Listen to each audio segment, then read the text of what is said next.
We're going to continue on our journey with discussing more types of angle identities that we can utilize in our journey of trigonometry. And today's focus is going to be on double angle identities as well as half angle identities, as they are both related together. Further, we are also going to talk about power reduction identities. All three of these types are located on your trig identity sheet. The power reducing identities as well as your double angle identities are all in one box, and then the half angle identities are in a separate box. So let's get started. Make sure again you have your identity sheet handy to help us in the process. So here are the four double angle identities that we're going to come across and utilize. A couple additional ones with tangent are located on your trig identity sheet as well, so just keep that handy. Let's look at first sine of 2a and how we know it's equal to 2 times sine of a times cosine of a. Well, I could rewrite sine of 2a as sine of a plus a. Well, then of course I could utilize my sum and difference identity using sine to rewrite this as sine of a times cosine of a plus cosine of a times sine of a. Well, aren't these just the same thing if I rewrite using the sum, or excuse me, aren't these the same thing as sine of a times cosine of a, because when we have multiplication, we can multiply in any order, right? And so thus I have two of them. I have 2 times sine of a times cosine of a. And we could do something similar with cosine of 2a as well if you're interested in moving in that direction. If sine of theta is 3/5 and theta is in the second quadrant, find exact values for sine of 2 theta and cosine of 2 theta. Well, I know that sine represents opposite over hypotenuse, and I'm in the second quadrant. So if I just start off by drawing a small little picture here, we're in the second quadrant. Sine is opposite, so I know this is 3. Hypotenuse is 5. This is obviously a 3, 4, 5 triangle, so this has to be 4, -4, and then our theta, of course, is in the bottom right corner. Let's start with finding cosine of 2 theta.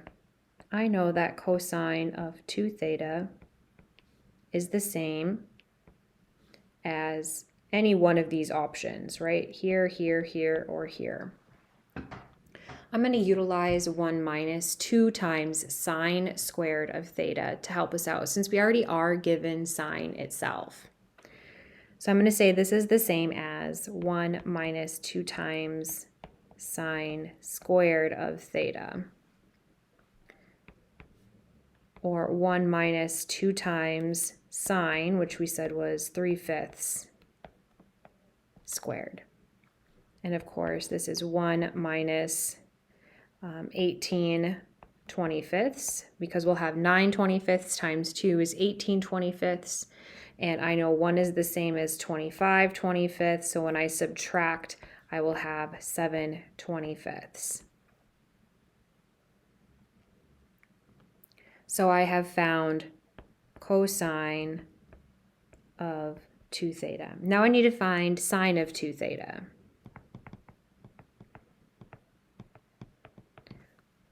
In order to find sine of 2 theta, we only have one option. And in order to utilize this option, we had to find cosine first in order to do that.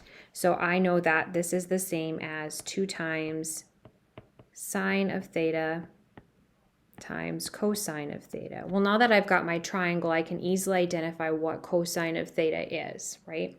We can't use this 7/25, that's cosine of 2 theta, so that's the double angle. We need just theta itself. This will give us 2 times sine, which we know is 3/5, times cosine, we know is adjacent over hypotenuse, -4/5. And then, of course, multiplying all across, we'll have -24. 25ths is sine of 2 theta. So we have found both sine and cosine of 2 theta using double angle identities and our right triangle trig that we know. Simplify the expression. I have 2 times cosine squared of 12 degrees minus 1. Well, our 12 degrees is our theta, and if I look at 2 times cosine squared of theta minus 1, that is our double angle identity for cosine of 2 theta. And if I know that 12 degrees is my theta, I could say this is the same thing as 2 cosine squared of theta. Our double angle is the same as cosine of 2 theta. Well, this then would be 2 times 12 degrees, since theta is 12 degrees, or cosine of 24 degrees.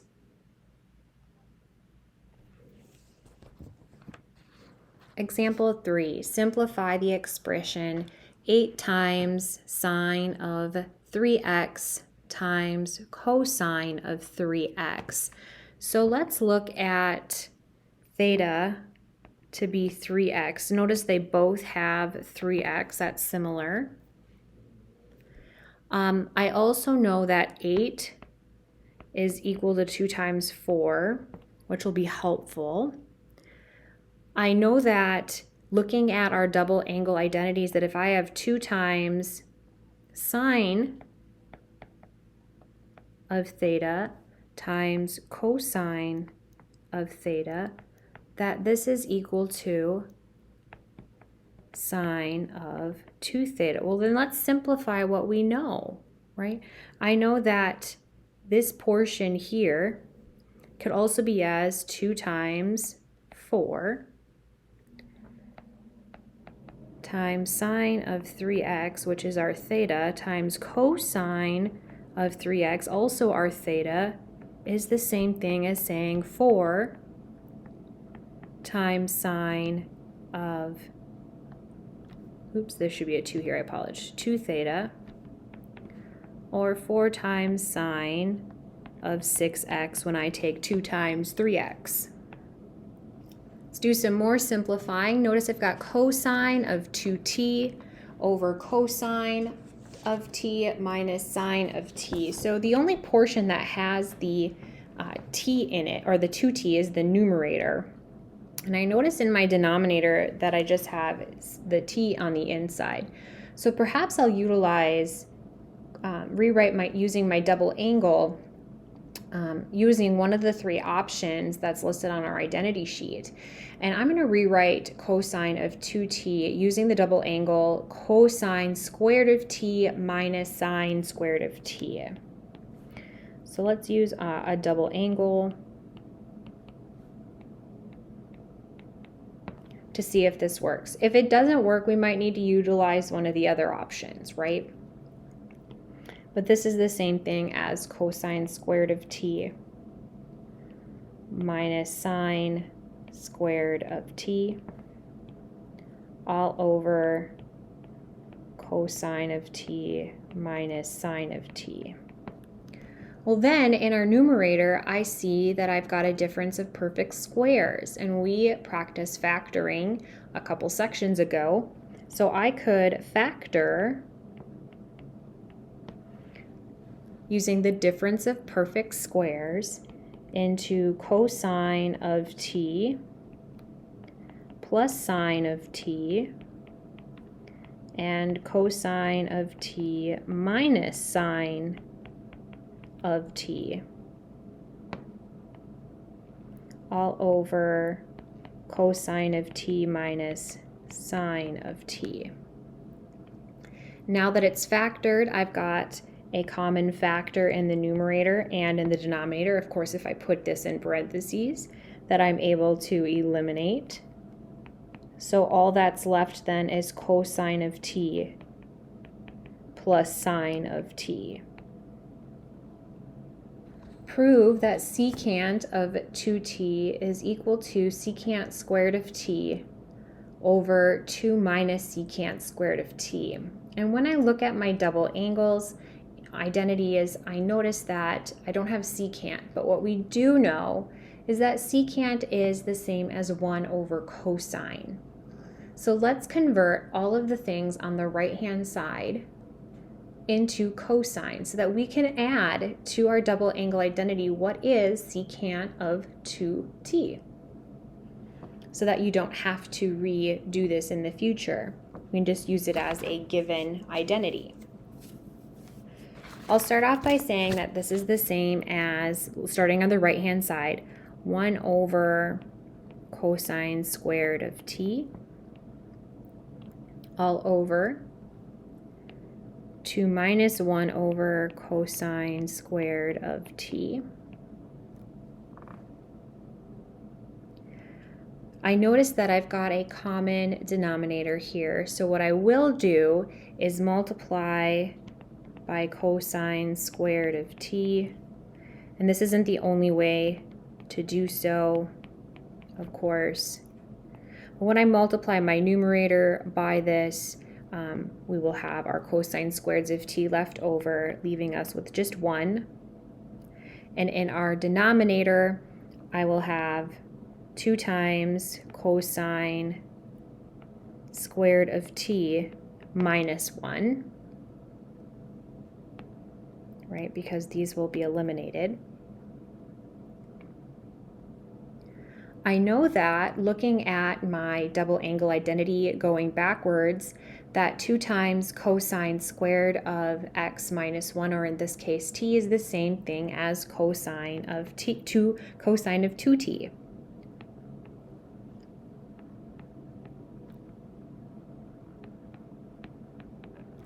And then, of course, writing this back as secant, we will have secant of 2t. I would go ahead and write secant of 2t equal to secant squared of t over 2 minus secant squared of t. Write this on your identity sheet so that it pairs with sine of 2x, cosine of 2x, and tangent of 2x.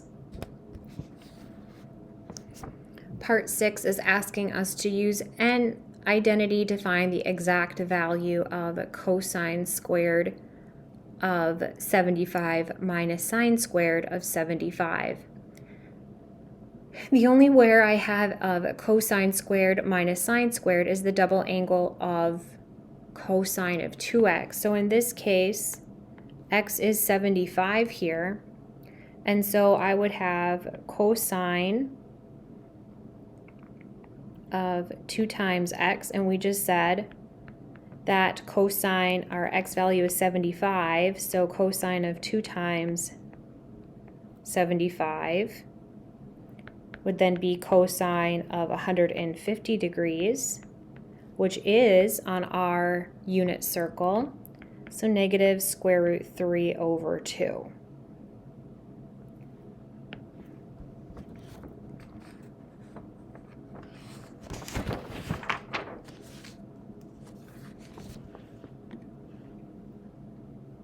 Let's use our double angle identities to find all solutions between 0 and 2 pi, and I do have the graph down below using the intersect method. I notice that I've got cosine of 2t on the left and equal to cosine of t on the right. In order to do anything here, I would need to make sure that my double angle isn't there. The only option that I have where it's just cosine with the double angle equivalent to cosine of 2t is 2 times cosine of t minus 1. So I'm going to utilize that option using the double angle 2 times cosine squared of t minus 1 equals the right-hand side. If I subtract that, I'll have 2 times cosine squared of t minus cosine of t minus 1 is 0. And now we can factor like we did back in 7.1. So I'm going to let u factor, but it does factor to 2 times cosine of t plus 1 and cosine of t minus 1 is 0. Setting each factored piece equal to 0, we'll be able to identify what values around the unit circle between 0 and 2 pi are viable. If we subtract 1 and divide by 2, we'll have where around our unit circle is cosine equal to -½ And there are 2 locations at 2 pi over 3 and at 4 pi over 3. Where is cosine of t equal to +1? And there is 1 location, 0. When I look at the intersect method here, I've got the left side and the right side. Where do they intersect?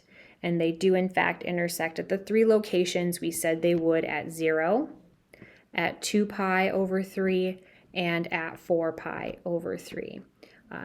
2 pi is over here, so we would want the solutions between 0 and 2 pi, 0 included, 2 pi not included. So using that graphing technology to help us identify our algebra. A cannonball is fired with a velocity of 100 meters per second.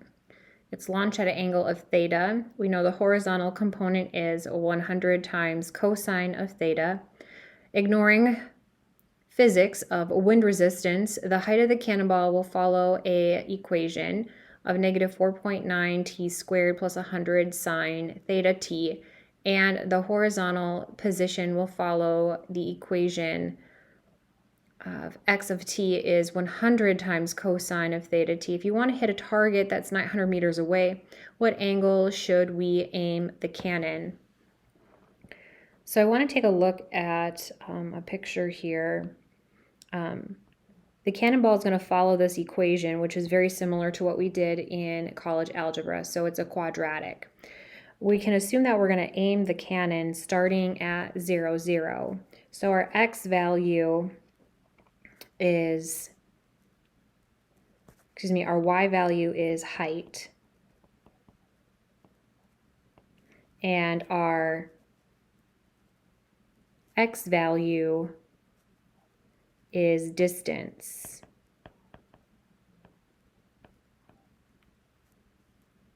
Which appears to be t. We want to hit a target that is a distance of 900 meters away, and it's following some kind of path like this.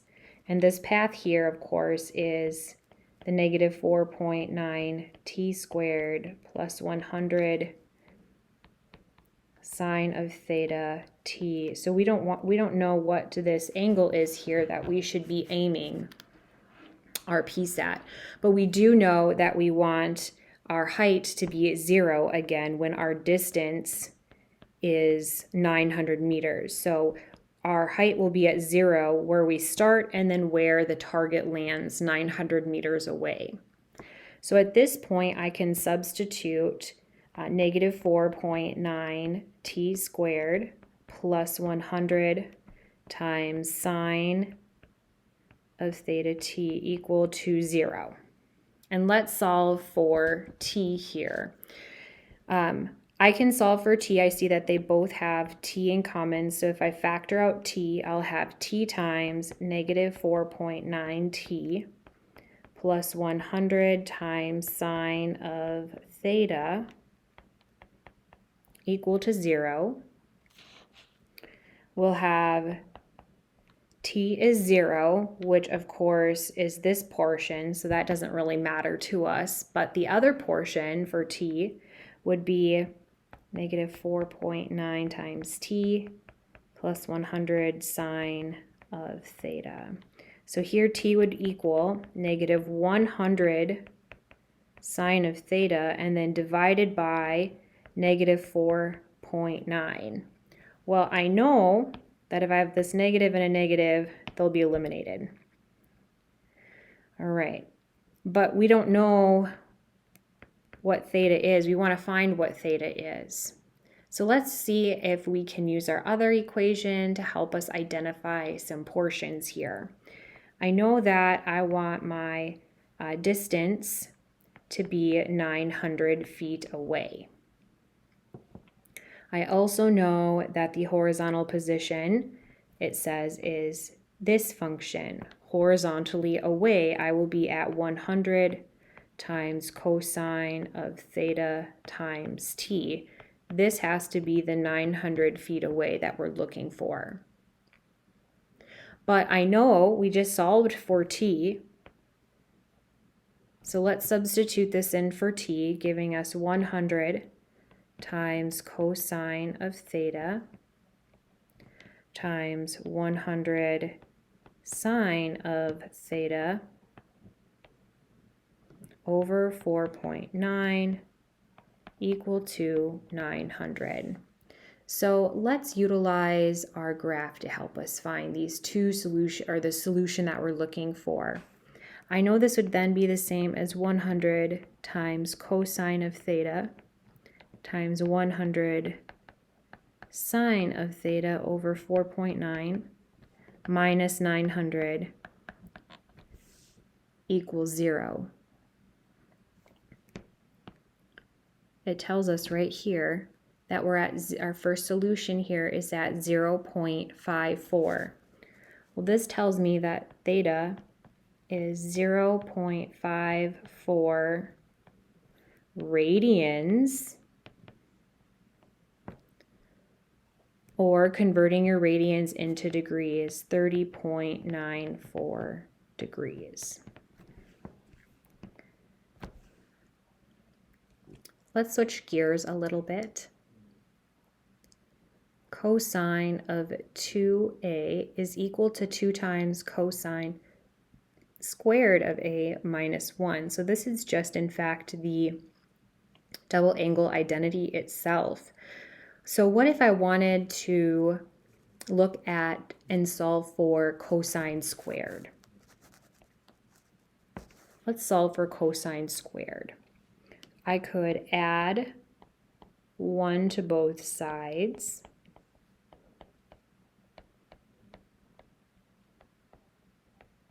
And of course, divide by 2. This then gives me cosine squared of a equal to cosine of 2a plus 1 over 2. Notice this identity is already on our identity sheet, and this is what we call a power reduction identity. On our sheet, it's just on the same square as double angle identities, because sometimes we want to reduce the power that we have. So notice I started with the power of 2, and by using this identity, I go down to the power of 1. It is a double angle, but it is to the first power. In example 10 there, it's asking us to use another form of the cosine double angle to prove that sine squared of a is equal to 1 minus cosine of 2a over 2. So if my goal is to reach sine squared, I want to start on the right-hand side because that looks a little more that I can do something with versus sine squared. If I start with sine squared, there are a variety of different ways that I could rewrite sine squared. We could use Pythagorean's identity, and we could even use the power reduction identity, but we don't quite know what the power reduction identity is. And if we look on our double angle identity, sine squared is equal to 1 minus cosine of 2a over 2. And our purpose is to prove that this identity works. And so I'm going to utilize cosine of 2a, and I'm going to utilize the cosine of 2 theta is cosine squared minus sine squared. So using a double angle identity that we already have been working with. 1 minus cosine squared of a minus sine squared of a all over 2. I'm then going to distribute our negatives so that we can get rid of our parentheses.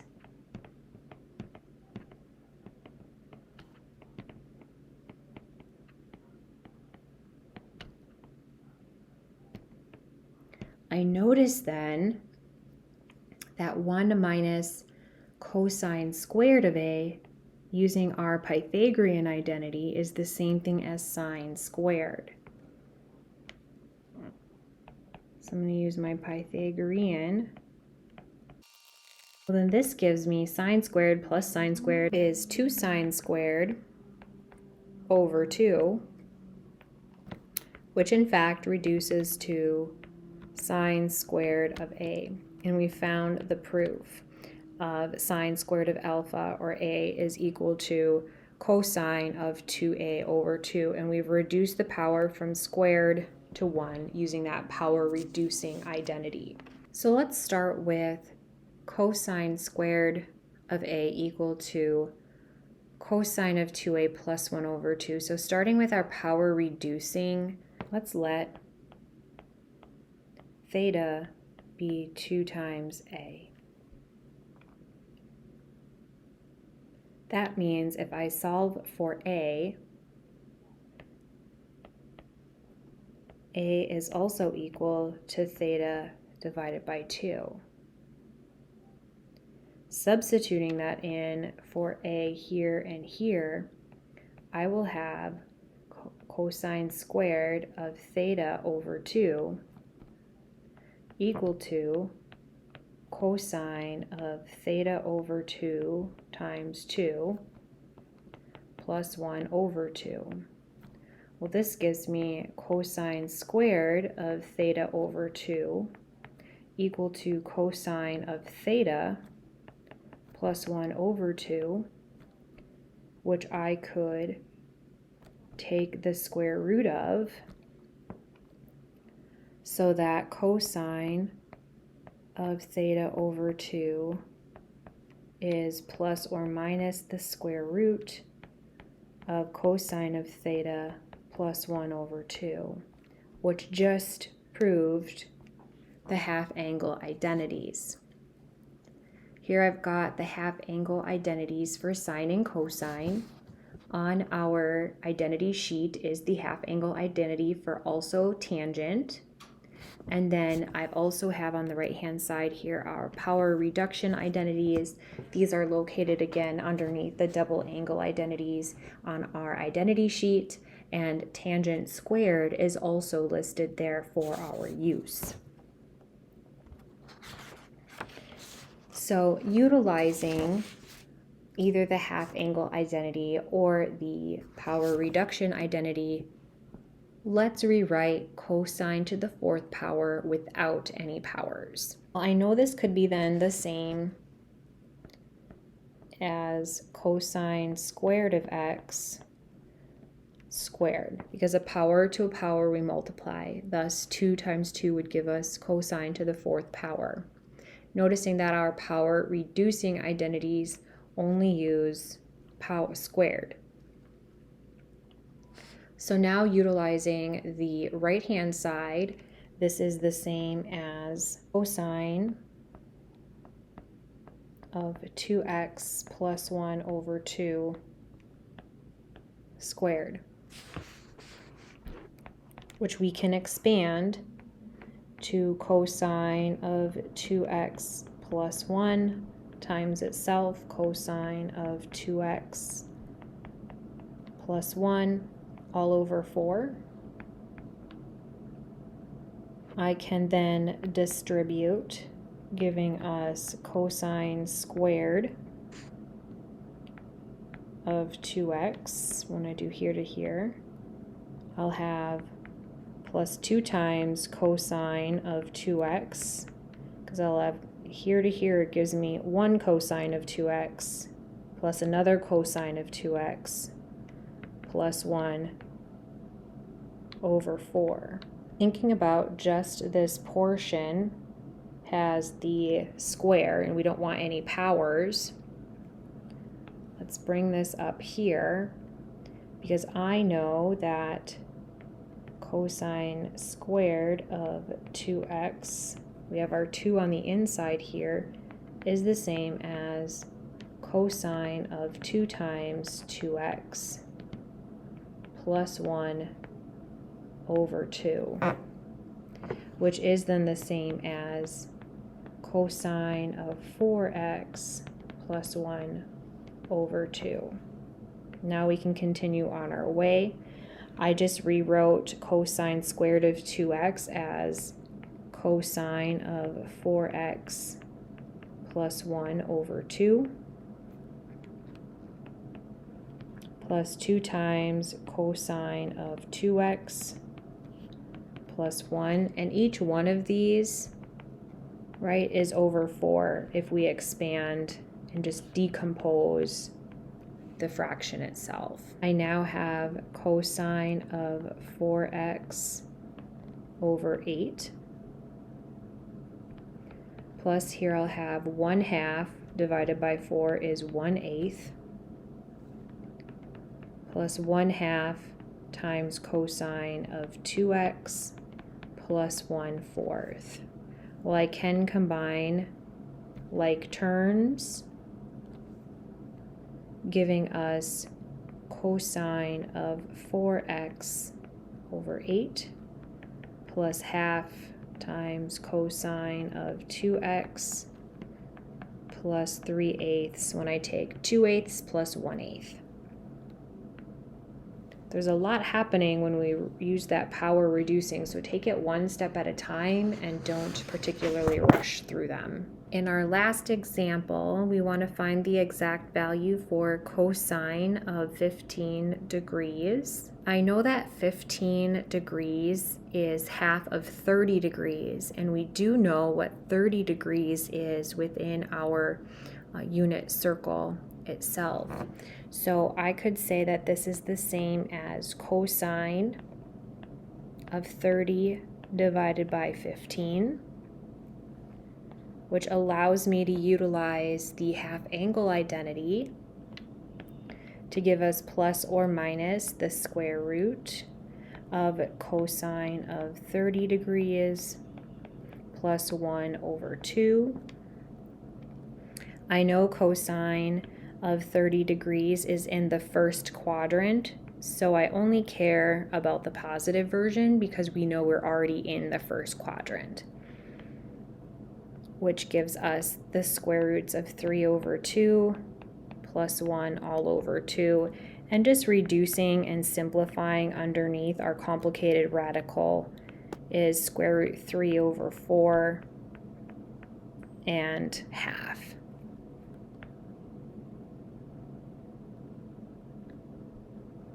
That concludes our lesson utilizing double angle identities, half angle identities, and power reducing identities.